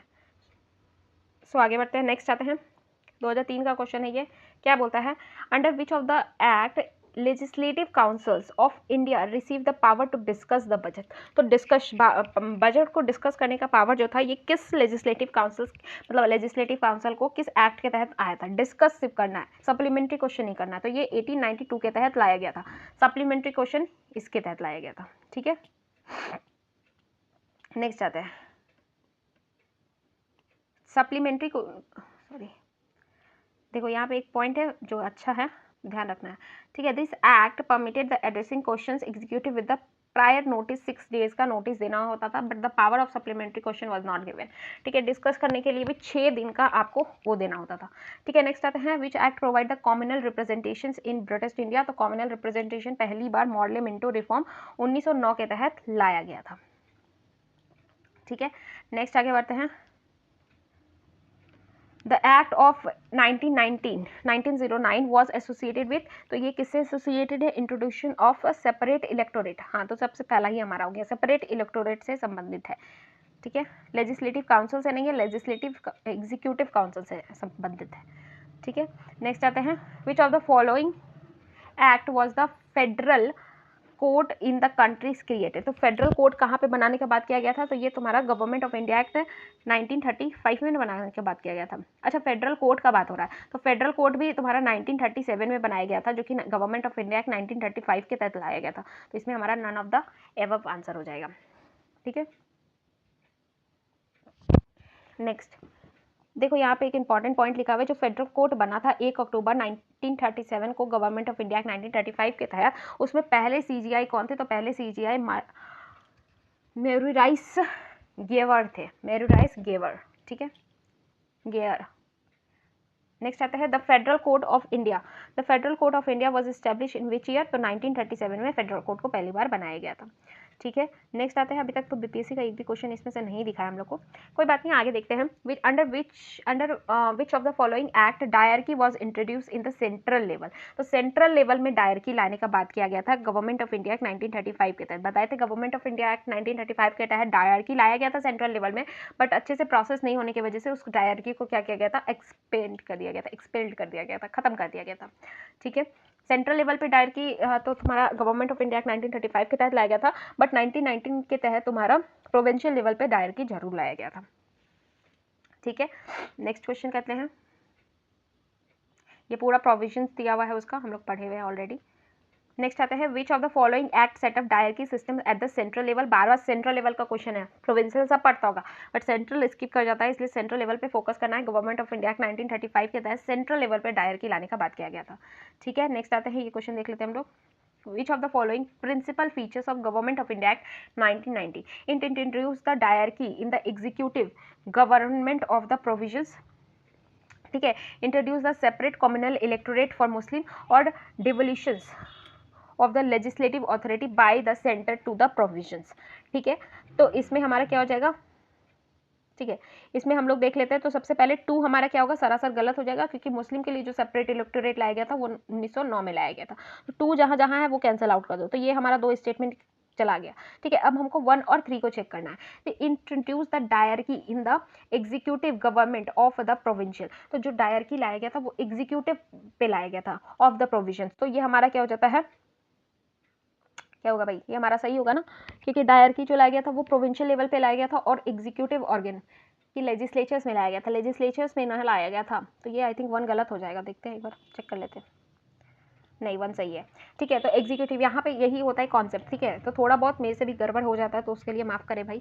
ठीक है, तो ये याद रख लेना है कि एग्जीक्यूटिव गवर्नमेंट प्रोविंसेस पे तुम्हारा क्या हुआ था? डायरकी लाया गया था। ठीक है, कई बार कंफ्यूज हो जाता है एग्जीक्यूटिव पे लाया गया था कि लेजिस्लेचर पे लाया गया था, तो याद रखना है कि एग्जीक्यूटिव पे लाया गया था। हाँ, एग्जीक्यूटिव पे, सो सिली मिस्टेक, इसको कहते हैं सिली मिस्टेक। देखो, एग्जीक्यूटिव पे लाया गया था क्योंकि हम बताए थे कि एक रिजर्व सब्जेक्ट लाया गया था और एक ट्रांसफर सब्जेक्ट लाया गया था। रिजर्व सब्जेक्ट में जो भी कानून बनेगा वो कौन बनाएगा? गवर्नर और एग्जीक्यूटिव मिलकर बनाएंगे, और वो लेजिस्लेचर को रिस्पॉन्सिबल नहीं होंगे। ठीक है, जबकि ट्रांसफर में जो मिनिस्टर है और जो तुम्हारे गवर्नर है वो बनाएंगे और वो लेजिस्लेचर को रिस्पॉन्सिबल होंगे। तो यहाँ पे executive government of the provisions लाया गया था। ठीक है, वहां पे डायरकी। नेक्स्ट आता है डिवोल्यूशंस ऑफ लेजिस्लेटिव अथॉरिटी, यानी जो लेजिस्लेटिव अथॉरिटी था सेंटर्स टू, यहाँ पे क्या किया गया था? सब्जेक्ट बांट दिया गया था कि सेंटर इस सब्जेक्ट पे कानून बनाएगा और प्रोविंशंस को इस सब्जेक्ट पे कानून बनाएगा। फिलहाल यहाँ पे कंप्लीट सेपरेशन नहीं हुआ था, जैसे कि तुम्हारा स्टेट लिस्ट और प्रोविंसेस लिस्ट ये नहीं लाया गया था, बट सब्जेक्ट को बांट दिया गया था। ठीक है, अगर आपको इस स्टेटमेंट का थोड़ा भी डाउट लग रहा हो, लक्ष्मीकांत खोले, एंड जहाँ पे गवर्नमेंट ऑफ इंडिया 1990 है, इसका पहला ही पॉइंट है ये बात। ठीक है, आप लक्ष्मीकांत खोल के, ये पहला पॉइंट ही ये बात करता है, आप लोग चेक कर सकते हो। ठीक है, तो हमारा ये आंसर दोनों सही हो जाएगा। हमको 1 में ही थोड़ा सा डाउट लग रहा था, बट ठीक है। ठीक है, देखो यहाँ पे लिखा हुआ है, this acts provide for the introduction of dual government in the provinces known as diarchy. Subject for administration are divided into reserve subject and transfer subject. ठीक है, नेक्स्ट आगे बढ़ते हैं। ओके, यहाँ पे एग्जाम्पल देता तो आप लोगों को करवाते कि रिजर्व सब्जेक्ट में कौन कौन सा आता है। ठीक है, कोई बात नहीं। Next, the concept of Indian history, the principle of diarchy refers to, तो इंडियन हिस्ट्री में डायरकी का मतलब क्या होता है? Divisions of the central legislative into the 2 house. Central legislature को 2 हाउस में तोड़ देना, क्या ये डायरकी होता है? नहीं, ये डायरकी नहीं होता है। ठीक है, नेक्स्ट आता है introduction of dual government like central and the state government, ये फेडरल फीचर होता है, ये डायरकी नहीं होता है। ठीक है, नेक्स्ट आता है having 2 set of rulers, 1 in London and 1 in other Delhi, ये ऐसा कोई कॉन्सेप्ट नहीं है भाई। Division of the subject delegated to the provinces into the 2 categories, तो ये हमारा डायरकी हो जाता है। तो डायरकी का मतलब क्या है? सब्जेक्ट को 2 अलग अलग कैटेगरीज में तोड़ दिया गया है, जिसको अलग अलग तरीके से उस पर कानून बनाया जाएगा, इसको कहते हैं डायरकी। ठीक है, नेक्स्ट आते हैं, हाँ देखो यहाँ पे एग्जाम्पल दिया हुआ है, ये इस एग्जाम्पल को एकदम अच्छे से कर लेना। देखो एक आता है रिजर्व सब्जेक्ट। रिजर्व सब्जेक्ट में पुलिस आ जाता है, जेल आ जाता है, जस्टिस, फाइनेंस, इरिगेशन। सबसे इंपॉर्टेंट तो इरिगेशन है आप लोग, क्योंकि इरिगेशन को आप एज अ ट्रांसफर सब्जेक्ट समझ सकते हो, ये इतना इंपॉर्टेंट फील नहीं हो रहा है। तो याद रखना है, इरिगेशन हो गया, जेल हो गया, जस्टिस हो गया, फाइनेंस हो गया, इससे संबंधित कोई भी कानून जो है ये रिजर्व सब्जेक्ट के तहत आएगा, और इसको एडमिनिस्टर किसके द्वारा किया जाएगा? गवर्नर और एग्जीक्यूटिव काउंसिल्स के द्वारा। और वो क्या होंगे? लेजिस्लेचर को रिस्पॉन्सिबल नहीं होंगे। जबकि रिजर्व ट्रांसफर सब्जेक्ट का बात करें तो education, agriculture, local self government, ये सब किसके पार्ट होते हैं? ट्रांसफर सब्जेक्ट के पार्ट होते हैं। और यहाँ पे जो कानून बनाया जाता है वो गवर्नर के द्वारा बनाया जाता है, aid and advice of minister, और वो रिस्पॉन्सिबल होता है किसको? लेजिस्लेटिव काउंसिल्स को। ठीक है, तो डायरकी आपको एकदम अच्छे से क्लियर हो गया, बार बार हम ये वर्ड्स यूज कर रहे थे। ठीक है, चलिए आइए देखते हैं आगे। देखिए यहाँ पे क्वेश्चन दिया हुआ है, क्या है क्वेश्चन, देखते हैं। In the Government of India Act 1919, the functions of the provincial government was divided into reserve and transfer subject. बताना है कि कौन सा रिजर्व सब्जेक्ट है। तो एडमिनिस्ट्रेशन ऑफ जस्टिस, बताए जस्टिस हो, जेल हो, पुलिस हो, फाइनेंस हो, और हमारा क्या इरिगेशन हो, ये सब हमारा क्या होता है? रिजर्व सब्जेक्ट में आता है। लोकल सेल्फ गवर्नमेंट अभी बताया, ये हम लोग का क्या आता है? ट्रांसफर सब्जेक्ट में आता है। लैंड रेवेन्यू जो होता है ये हमारा क्या होता है? रिजर्व सब्जेक्ट में आता है। ठीक है, पुलिस जो होता है ये हमारा क्या होता है? रिजर्व सब्जेक्ट में आता है। तो हमारा रिजर्व सब्जेक्ट का ही बात पूछ रहा है, तो रिजर्व सब्जेक्ट में हमारा administration of justice, land revenue, police, ये सब हमारा क्या हो जाता है इसमें। तो टू जहाँ जहाँ है उसको क्रॉस कर दो। देखो ये एलिमिनेशन मेथड से भी आप कर सकते थे। ठीक है, नेक्स्ट आगे बढ़ते हैं। नेक्स्ट क्वेश्चन देखो, इसमें फिर से यहाँ पे कुछ देखो, ये सब पॉइंट्स है आपको पकड़ना होगा। ठीक है,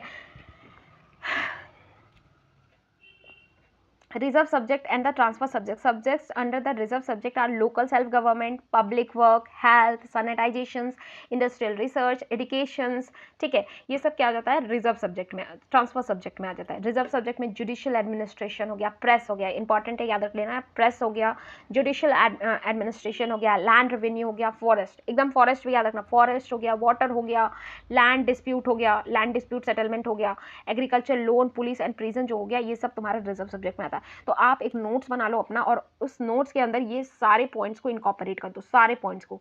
ठीक है, बहुत इंपॉर्टेंट है, बहुत इंपॉर्टेंट है। या फिर हम एक बार इसको और फिर से बता देते हैं ताकि आपको याद हो, रिपीट करो आप लोग। ठीक है, ट्रांसफर सब्जेक्ट में क्या क्या आता है? लोकल सेल्फ गवर्नमेंट आता है, पब्लिक वर्क आता है, हेल्थ आता है, सैनिटाइजेशन आता है, इंडस्ट्रियल रिसर्च आता है, एजुकेशन आता है, ये सब हमारा ट्रांसफर लिस्ट में आता है। रिजर्व लिस्ट में क्या आता है? लैंड रेवेन्यू आता है, फॉरेस्ट आता है, पुलिस आता है, और लैंड डिस्प्यूट सेटलमेंट आता है, वाटर आता है, फॉरेस्ट आता है, प्रेस आता है, एग्रीकल्चर आता है, लोन आता है, एग्रीकल्चरल लोन आता है। यहाँ पे ये एग्रीकल्चरल लोन तुम्हारा जो है ये तुम्हारा रिजर्व सब्जेक्ट में आता है, बट जो एग्रीकल्चर होता है वो तुम्हारा ट्रांसफर सब्जेक्ट में आता है। पुलिस आता है, प्रिजन आता है, जेल आता है, ये सब तुम्हारा क्या होता है? रिजर्व सब्जेक्ट का पार्ट है।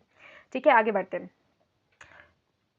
Which act establish the dyarchy system in the provinces. तो प्रोविंस लेवल पे डायरकी किसके तहत लाया गया था? गवर्नमेंट ऑफ इंडिया एक्ट 1990 के तहत लाया गया था। ठीक है, नेक्स्ट क्वेश्चन आते हैं। देखो ज्यादातर इस चैप्टर से जो क्वेश्चन आया ये सब्जेक्ट से ही रिगार्डिंग आया हुआ है। ठीक है, डायरकी का मतलब क्या होता है? Double rule. नेक्स्ट आते हैं, in Indian legislatures was made bicameralism for the first time. तो बाईकैमरलिज्म फर्स्ट टाइम कब लाया गया था? तो गवर्नमेंट ऑफ इंडिया एक्ट 1919 के तहत बाईकैमरलिज्म लाया गया था। और गवर्नमेंट ऑफ इंडिया एक्ट 1935 के तहत टोटल 6 प्रोविंसेस पे क्या किया गया था? बाईकैमरलिज्म था। ठीक है, नेक्स्ट आगे बढ़ते हैं।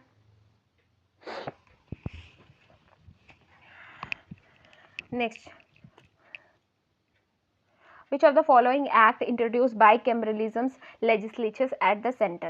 तो सेंटर लेवल पे याद रखना है कि गवर्नमेंट ऑफ इंडिया एक्ट 1919 के तहत सेंटर पे ही बाइकैमरलिज्म लाया गया था।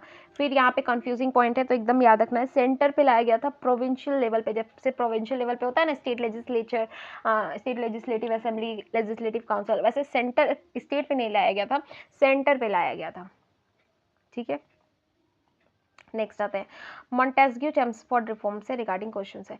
सो Montesquieu Chelmsford reform government of reformed 1990 recommend the granting voting right at all the womens above the 21, मतलब जितनी भी महिलाएं हैं वो सभी के सभी 21 साल से ऊपर है वो वोट कर सकते हैं। यहाँ पे जो ऑल्स वाला लिखा हुआ है ना भाई, इसी को देख के आप काट दो, क्योंकि गवर्नमेंट ऑफ इंडिया एक्ट 1919 के तहत वोटिंग का अधिकार तो मिला था, बट उन लोगों को मिला था जिनके पास प्रॉपर्टी है, जो एडुकेटेड है, जो रिच है, उनको मिला था। तो वन हमारा गलत हो जाता है।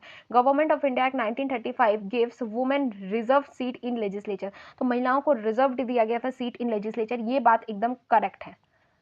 ठीक है, तो ये बात एकदम करेक्ट है। टोटल देखो गवर्नमेंट ऑफ इंडिया एक्ट 1935 के तहत टोटल 10% जो पॉपुलेशन होते थे वो वोट कर सकते थे, और ये बात एकदम करेक्ट है कि गवर्नमेंट ऑफ इंडिया एक्ट 1935 के तहत महिलाओं को सीट रिजर्व कर दिया गया था तुम्हारा लेजिस्लेचर्स के इलेक्शंस में, women reserved in the legislature. तो याद रखना government of India act 1935 gives women reserve seat in legislature, तो ओनली हमारा 2 हो जाएगा।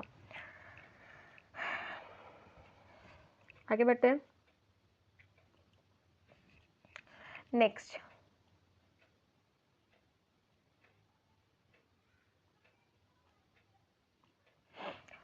With reference to the Indian civil services which of the following statement is correct.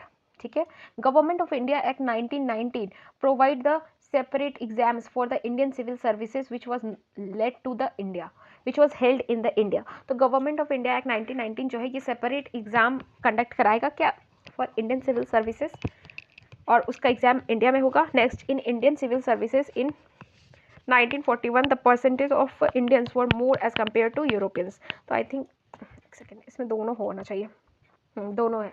ठीक है, तो बेसिकली यहीं पे तुम्हारा एक कमीशन आया था, एग्जैक्ट हमको याद नहीं आ रहा है, यहाँ पे कोई कमीशन भी लाया गया था जो कि इंडियन सिविल सर्विसेज को, वो सब देखो ये सारा पॉइंट जो है ना इंडियन सिविल सर्विसेज वाला, ये पॉइंट भी ना हम लोग ना हिस्ट्री में ज़्यादा डिटेल में पढ़ते हैं। ठीक है, तो वहाँ पे हम लोग अच्छे से इसको देखेंगे, बता देते हैं। फिलहाल इंडियन सिविल सर्विसेज जो होता है, गवर्नमेंट ऑफ इंडिया एक्ट जो 1935 sorry government of India act 1919 जो आया था, इसमें एक प्रावधान लाया गया था कि इंडियन सिविल सर्विसेज को भी बैठाया जाएगा, और पहला जो बनाया गया था वो 1926 में बनाया गया था। ठीक है, तो यहाँ पे इंडिया में एग्जाम होगा और इंडियन सिविल सर्विसेज का एग्जाम जो है वो सेपरेट होगा, ये बात किया गया था। दूसरा, इन इंडियन सिविल सर्विसेज 1941 में तुम्हारा जो परसेंटेज ऑफ इंडियंस थे वो ज़्यादा हो गए थे as compare to Europeans.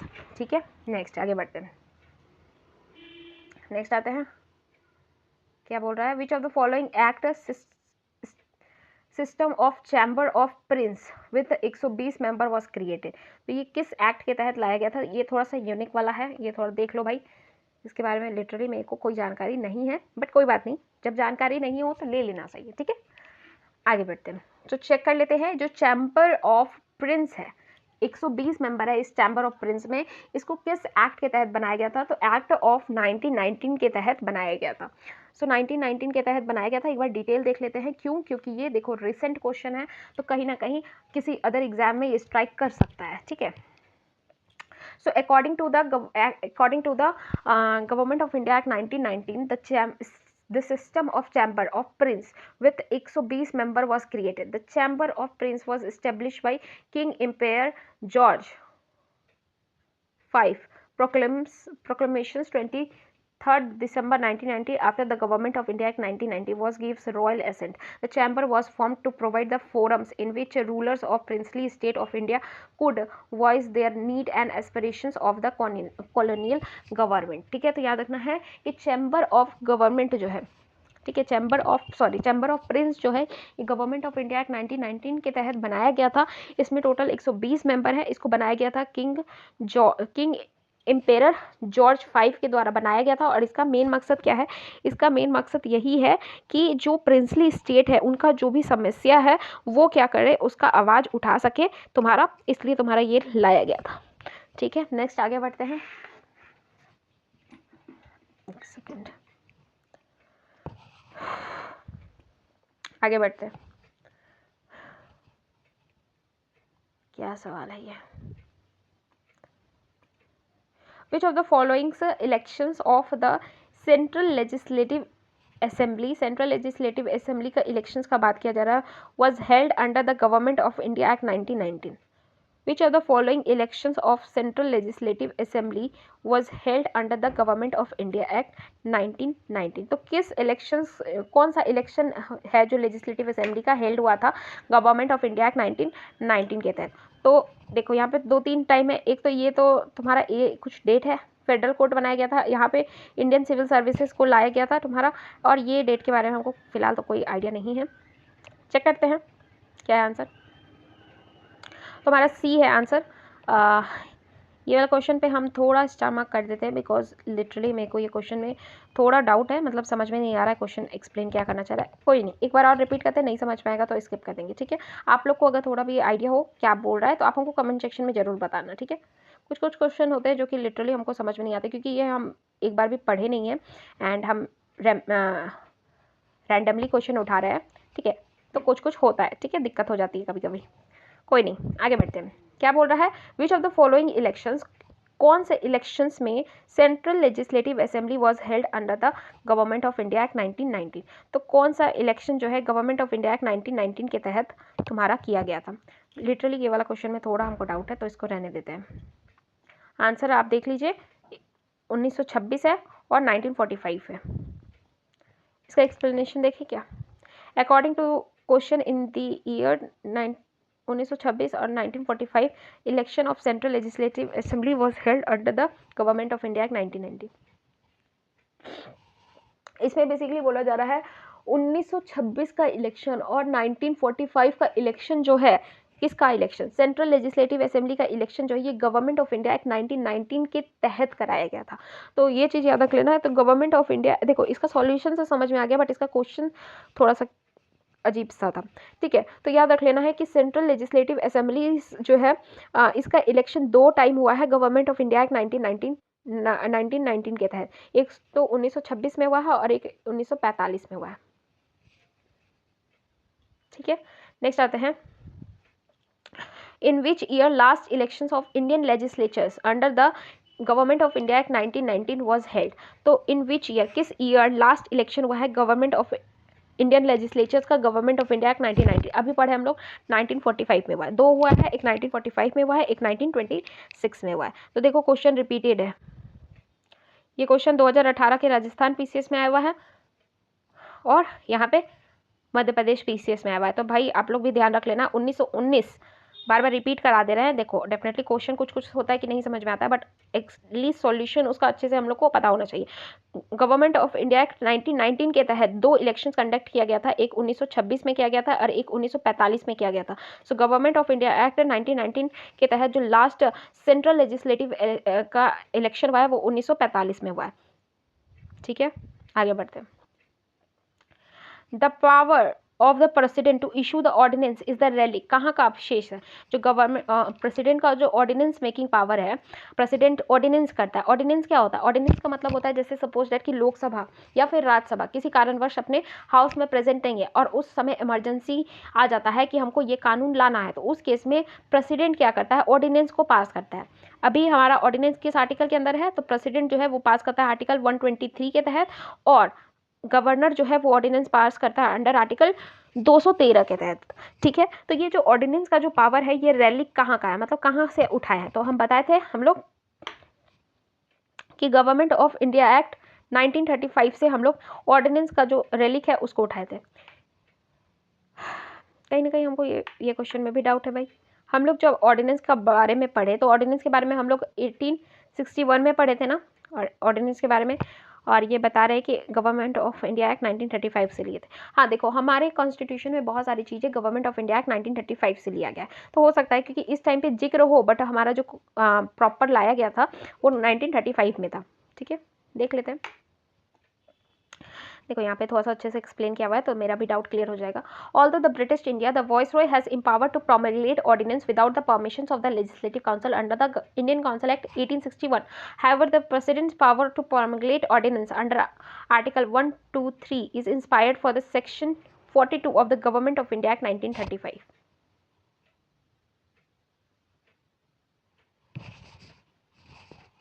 Government of India act 1935 के तहत क्या किया गया था, ऑर्डिनेंस जो है वो इशू किया गया था। फर्स्ट टाइम इशू किया गया था 1861 में, बट जो ऑर्डिनेंस पावर है ये तुम्हारा 1935 के तहत लाया गया था। ठीक है, नेक्स्ट आते हैं, विच of the following act introduce the principle of.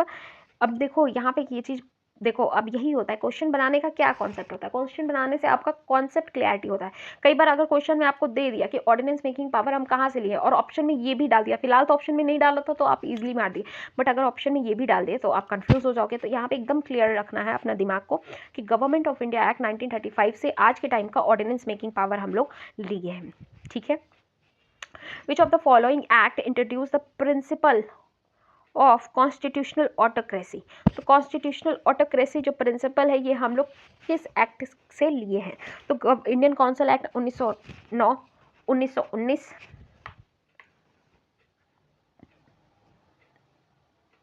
Government of India act 1935, India independence act 1947।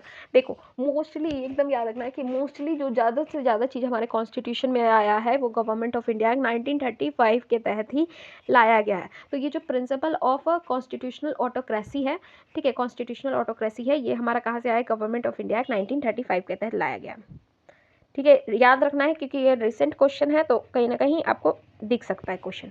तो प्रिंसिपल ऑफ कॉन्स्टिट्यूशनल ऑटोक्रेसी जो है ये गवर्नमेंट ऑफ इंडिया एक्ट के तहत लाया गया है। जो हमारा ऑर्डिनेंस मेकिंग पावर है वो भी गवर्नमेंट ऑफ इंडिया एक्ट 1935 के तहत लाया गया है। ठीक है, नेक्स्ट आते हैं, the distribution of power between the center and the state as the constitutions of India is based on which of the following plan। अब यहाँ पे distribution of power याद रखना है, एक distribution of power डिस्ट्रीब्यूट कर दिया गया, तो distribution of power कहाँ पे किया गया था, मतलब सब्जेक्ट बना दिया गया, state list, union list, concurrent list, तो किसके तहत बनाया गया था, बताए थे गवर्नमेंट ऑफ इंडिया एक्ट 1935 के तहत लाया गया था। तो डिस्ट्रीब्यूशन ऑफ पावर एकदम याद रखना है, ये क्वेश्चन बहुत बार आया हुआ है। ठीक है, तो याद रखना है डिस्ट्रीब्यूशन ऑफ पावर जो ही गवर्नमेंट ऑफ इंडिया एक्ट 1935 के तहत लाया गया था। ठीक है, नेक्स्ट आता है, विच ऑफ द फॉलोइंग, क्या पूछ रहा है, which of the following is not the silent feature of government of India act 1935। Act provide for all India federation, definitely, but ये बना ही नहीं था। Residuary power was allocated to the provincial legislature, ये हमारा क्या हो जाता है, गलत हो जाता है। रेसिडुअरी पावर ये किसको दिया गया था, तो रेसिडुअरी पावर वॉइस रॉय को दिया गया था, ना कि प्रोविंशियल लेजिस्लेचर को। It begins the mark of provincial autonomy, ठीक है, तो प्रोविंशियल ऑटोनॉमी कर दिया गया था, जो डायरकी था वो हटा दिया गया था। It abolish the dyarchy at the provincial level and introduce the dyarchy at the central level, तो हमारा बी आंसर ही गलत हो जाएगा। ठीक है, नेक्स्ट आते हैं, which among the following introduce the provincial autonomy in British India. तो प्रोविंशियल ऑटोनॉमी ब्रिटिश इंडिया में कब इंट्रोड्यूस किया था, कैबिनेट मिशंस के द्वारा, 7 कमीशंस के द्वारा, और क्या है, गवर्नमेंट ऑफ इंडिया एक्ट 1935। अभी जस्ट ऊपर वाला क्वेश्चन में हम लोग सॉल्व किए, गवर्नमेंट ऑफ इंडिया एक्ट 1935 के तहत प्रोविंशियल ऑटोनॉमी को इंट्रोड्यूस किया गया। ठीक है, नेक्स्ट आगे बढ़ते हैं, federal systems and the dyarchy at the central level किसके तहत इंट्रोड्यूस किया था, गवर्नमेंट ऑफ इंडिया एक्ट 1935 के तहत इंट्रोड्यूस किया गया। ठीक है, नेक्स्ट आगे question, the prohibitions for the establishment of all India federation was included in. तो all India federation government of India act 1935 के तहत बात किया गया था, बट कभी भी फेडरेशन नहीं बना, क्यों, क्योंकि प्रिंसली स्टेट क्या हुआ, नहीं ज्वाइन किया था। नेक्स्ट आता है, which of the following act provide for the federal polity in India. तो federal polity government of India act 1935 के तहत। ठीक है, नेक्स्ट क्वेश्चन देख लेते हैं,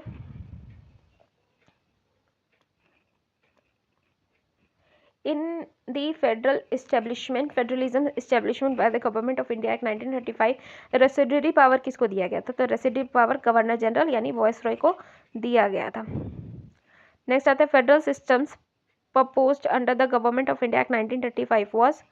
तो कौन सा फेडरल सिस्टम था, तो फेडरेशन ऑफ इंडिया बनाने का बात किया गया था। तो फेडरेशन ऑफ इंडिया, देखो ऑल इंडिया फेडरेशन बनाने का बात किया गया था, बट फेडरेशन का मतलब क्या होता है, सेपरेशन और डिस्ट्रीब्यूशन ऑफ पावर। तो याद रखना है फेडरलिज्म का मतलब क्या होता है, सेपरेशन और डिस्ट्रीब्यूशन ऑफ पावर।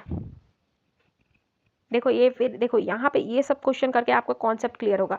आप ऑल इंडिया फेडरेशन मार दोगे तो यहाँ पे थोड़ा सा कॉन्सेप्ट ये सब पे ध्यान रखो। ठीक है, आगे बढ़ते हैं, next question, which of the following is not important and permanent constituent in the constitutional history of India adopting the government of act 1935। तो गवर्नमेंट ऑफ इंडिया एक्ट 1935 के तहत इंडिया ने जो अडॉप्ट किया उसमें कौन परमानेंट और इम्पॉर्टेंट कॉन्स्टिट्यूएंट नहीं है। तो return constituents for the country, हमारा जो कॉन्स्टिट्यूशन है वो कैसा है, रिटर्न कॉन्स्टिट्यूशन है, is not an important and permanent constituent of the Indian constitution. तो ये जो return constitution of the country है ये हमने गवर्नमेंट ऑफ इंडिया एक्ट से क्या किया था,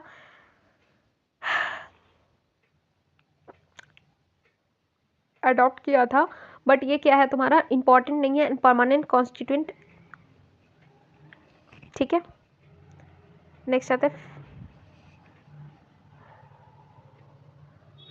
विच of the following government of India act 1935 important. तो 1935 जो है कौन सा, जो भी चीज़ हम लोग लिए हैं उसमें से 1935 से जो लिए उसमें कौन सा सबसे इंपॉर्टेंट है। तो main source of it is the main source of the constitution of India.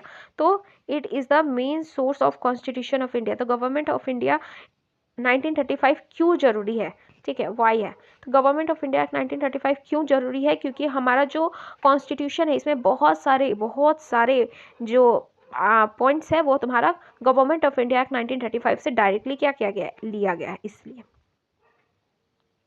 Next आते हैं, विच of the following act lead the separation of Burma from the India. तो बताए थे ये वाला हम लोग पॉइंट ऊपर पढ़ रहे थे। तो बर्मा को किस एक्ट के तहत क्या किया गया है, सेपरेट किया गया है। तो तुम्हारा हो जाएगा in government of India act 1935। ठीक है, सो इसी के साथ हमारा क्या हो जाता है, ये वाला क्लास खत्म हो जाता है। नेक्स्ट चैप्टर है हमारा constituent assembly and the making of the constitution. तो हम लोग सीक्वेंसेस से उठाएंगे। तो ये सब चैप्टर है ना, ऐसा चैप्टर है ये सबसे बहुत फैक्चुअल क्वेश्चंस आते हैं। ठीक है, तो कॉन्सेप्चुअल क्वेश्चन नहीं रहते, इससे फैक्चुअल क्वेश्चन बहुत ज़्यादा रहते हैं।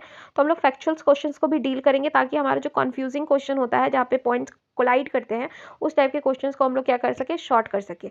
इस वीडियो में इतना ही, जिसमें हम लोग ने क्रॉन और कंपनी रूल से रिलेटेड पूरे चैप्टर्स को रिवाइज किया, क्वेश्चंस भी देखा, कुछ क्वेश्चन कंफ्यूजिंग थे तो उसमें हम लोग ने अपने डाउट्स को भी क्लियर किया। अगर आपको मेरा वीडियो थोड़ा भी अच्छा लगे तो लाइक करें, शेयर करें, सब्सक्राइब करें।